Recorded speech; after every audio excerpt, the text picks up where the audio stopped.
The title of my presentation today is entitled Deep Learning and Academic Performance Improvements through Iterative Student Academic Collaboration, Co-Creating and Refining Multiple Choice Questions.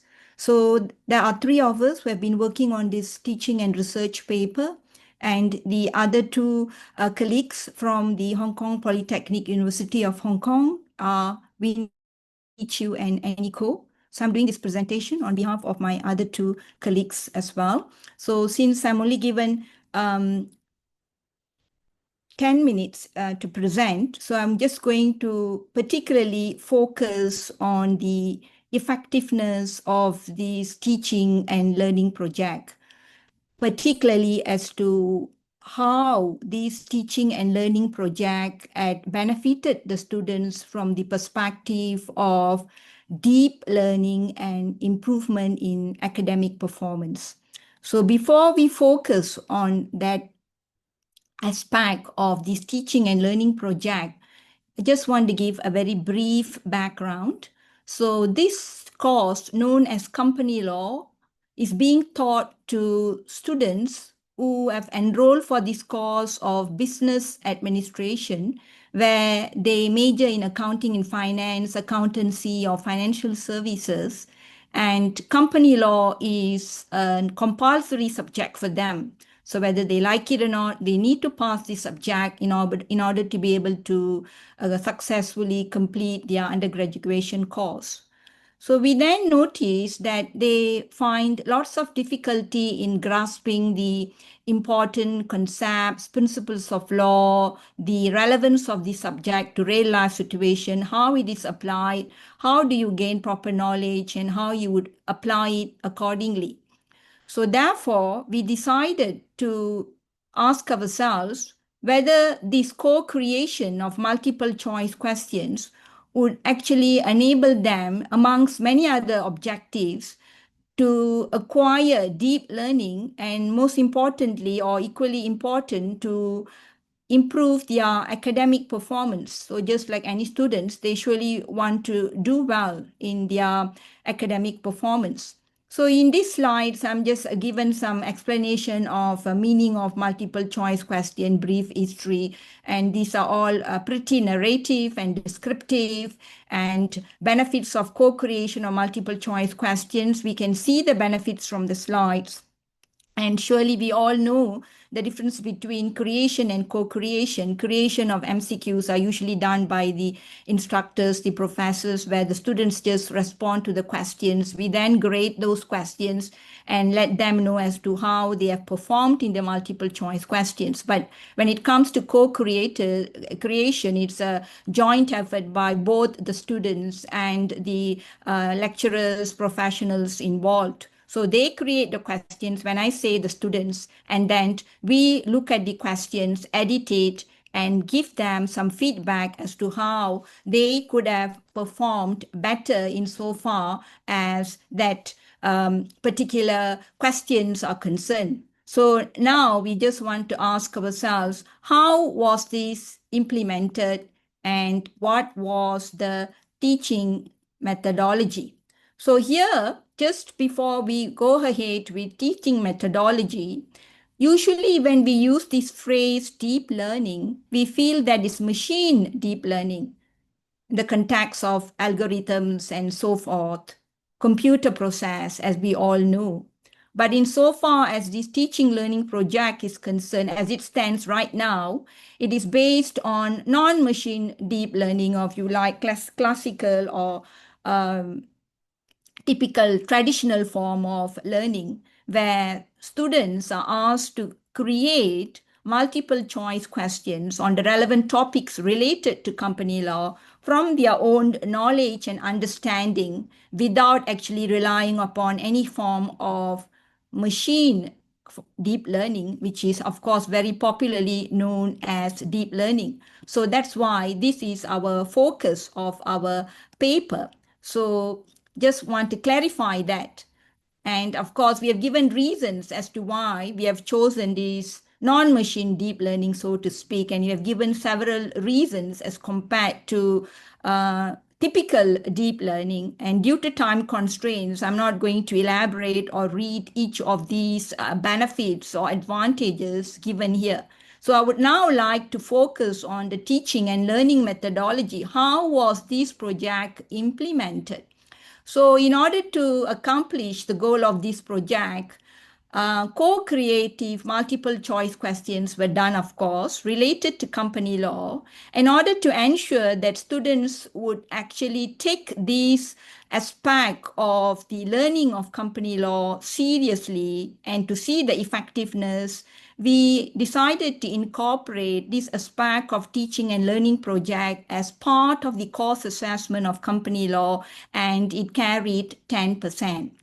And during the second week of our semester, we actually had placed a table on our teaching platform known as Blackboard, where the students were informed as to what are the relevant multiple choice questions they would be required to create as a group. So when I say relevant multiple choice question, each group could be given the task to create multiple choice question on different topics of company law. So that's what was done. So that was the task allocation insofar as the group multiple choice questions were concerned. So they were given quite a lot of time. This was given as a task to them in the second week of the semester. And about the 10th week of the semester, they were asked to submit this multiple choice question again through our teaching and learning Blackboard. And it was done by the group leader. And as long as they have completed this task successfully, they would be given 4 marks. So which means all members of the group would be given 4 marks. And we also had, in order to enhance the students' exposure to multiple choice question, individual attempt of multiple choice questions as well. So this was done from a different teaching and learning different and teaching and learning platform known as blockchain, where the students were actually asked to attempt all the 5 multiple choice questions. So if they are able to get all the questions correct, they would be given 4 marks. But as long as they've attempted all questions, whether or not they had attempted and have got all the questions, answers correct, they were given 2 marks. So this is to encourage all of them to participate in this project. And of course, as mentioned earlier already, once these group multiple choice questions are submitted, we then edit and then inform them as to how they could have improved on the drafting of the multiple choice questions. Sometimes they would have misunderstood the concepts, and then we correct them accordingly. So our questionnaire is not just based on deep learning and improvement on academic performance. The other colleagues had also based this questionnaire on other criteria as stated here. But today's presentation is particularly focused on deep learning and also the interconnection of improvement in academic performance. So we now want to go back to the main focus of today's presentation, the effectiveness of this project in the context of deep learning and improvement in academic performance. And just to share, the questions were based on a 7-point Likert scale. And of course, we now want to ask ourselves, how was this done? So it was done in this manner. We had 2 different surveys conducted. First one, which we would refer to as a pre-survey, and it was done at the beginning of the semester in week 3, where the students have yet to embark on this teaching learning project. And after they have successfully completed this teaching and learning project, they were also asked to complete another survey, which we refer to as pre and post-survey. And this is the demographic information which we can see from this table. Again, due to time constraints, I would not want to go through each and every detail. So we can see here the details relating to gender, age, programs taken by the students, year of study, and their experience in co-creating these multiple choice questions, not of course just on company law, perhaps in other subjects as well. So again, we can see a pie chart here demonstrating this demographic information. So then this is the important aspect where we can see the impact of co-creating multiple choice questions relating to students' deep learning and academic performance. So when a post survey was conducted, this was the score, 5.64 out of 7. And after the pre-survey, which means after the students have completed the project, they were asked to complete this pre-survey where the questions were the same, based on the same criteria. And we can see an increase. And we can see the pre-survey was 5.44 out of 7 and a post-survey score is 5.64. And the same would go for improvement in academic performance. Again, the pre-survey here and the post-survey here. So we can see the increase. And to illustrate further, we have also incorporated this table. So we can see the overall result here again, where it's fostered their understanding in relation to the concepts. Again, an increase from pre-survey to post-survey from 83.5% to 89.5%. It strengthens their practical application. Again, an increase from 80.2% to 89.1%. And it boosted their collaborative learning, encouraged meaningful interactions. Again, an increase from pre-survey to post-survey, as we can see here, 79.4% to 83.9%.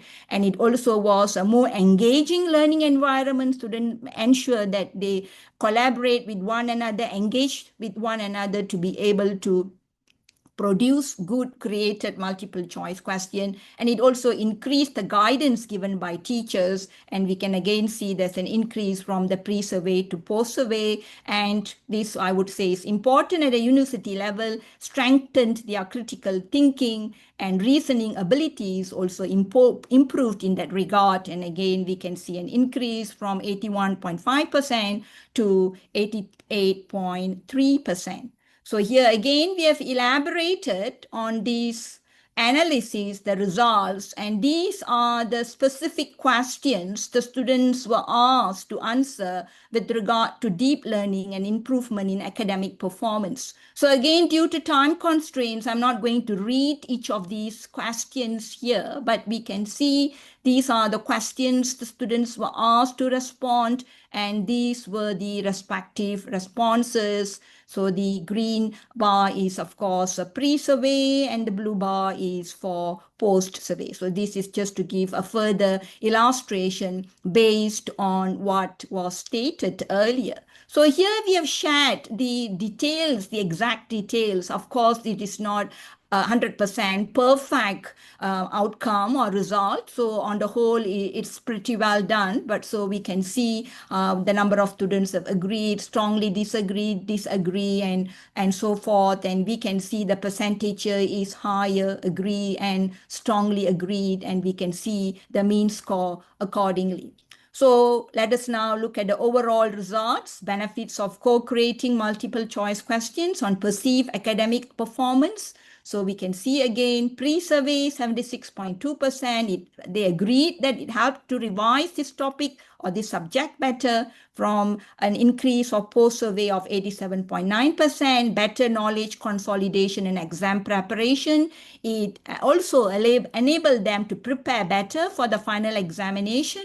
Again, you can see a higher percentage as compared to the pre-survey and the post-survey, and it also increased their confidence in terms of assessment of usually difficult technical subject, company law. Again, overall improvements in the academic performance. We can see here from a pre-survey and a post-survey, there's indeed quite a big difference in the percentage, and also it deepened their collaborative learning for academic success. So this is to illustrate what I've already said, to indicate very clearly from the percentage and what are the questions which the students were asked to respond insofar as improvement in academic performance is concerned. Again, we've got the questions related to improvement in academic performance and the relevant details given here, as we can see.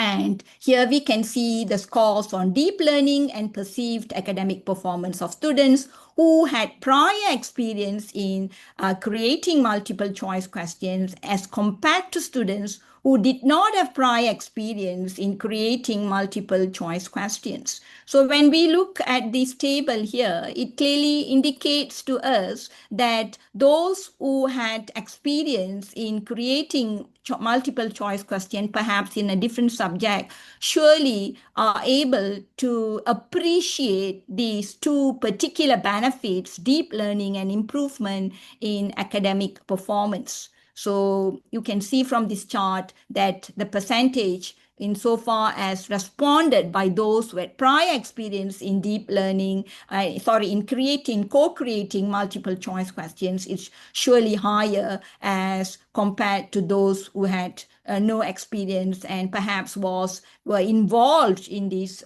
teaching and learning project, i.e. co-creation of multiple choice questions for the first time. So again, further details are given here, and I think this illustrates quite clearly with regard to deep learning, pre-survey, post-survey for without prior experience, and enhancing engagement in deep learning as compared to students who had experience in creating multiple choice questions, where we can see the difference here. The same would go for improvements in academic performance, as we can see clearly from these charts as well. Again, these charts are just displayed for us to have a clearer understanding with regard to the difference in the percentage insofar as students with experience in creating multiple choice questions and students without any form of experience in co-creating these multiple choice questions.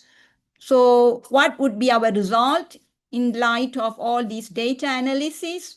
Surely it enhanced their deep learning, it strengthened their collaboration, more meaningful group discussion, activity promoted teamwork, peer encouragement, teacher guidance were perhaps given more for them to have a more interactive learning environment. It improved the academic performance, and prior experience, of course, they had benefited more as compared to students who did not have prior experience in creating these multiple choice questions. So it seems that the students who had participated in the survey with prior experience in co-creating multiple choice questions can be used as evidence to corroborate the fact that this surely enhances deep learning and also improvement in academic performance. So just like any other research, it surely has its limitations. So far, we have merely focused on multiple choice questions, but surely we could think about having a co-creation on open and close-ended questions in the questionnaire, firstly, because right now we do not have such open and close-ended question. And secondly, to have short essay and problem questions and to get the students involved in this co-creation activity as well. And today, deep learning is so much focused on machine deep learning. Perhaps it's timely for us to consider as to how we can have a combination of machine and non-machine deep learning to enhance the effectiveness of this project even further and to take it to a step further or to few steps. And future research, of course, would be based on these limitations: co-creation of short problem questions on company law, co-creation of short essay questions on company law, perhaps additional questions on deep learning and improvement academic performance to be incorporated in our questionnaire. And right now, our analysis is quantitative. We may surely want to have qualitative analysis as well by having interviews with students, discussion to get them to let us know personally as to how they had benefited and what are their thoughts and views, their suggestions, recommendations. So to conclude, after having gone through the data analysis and the students' response, it seems to quite clearly indicate that co-creation of multiple choice questions significantly enhances deep learning and academic performance.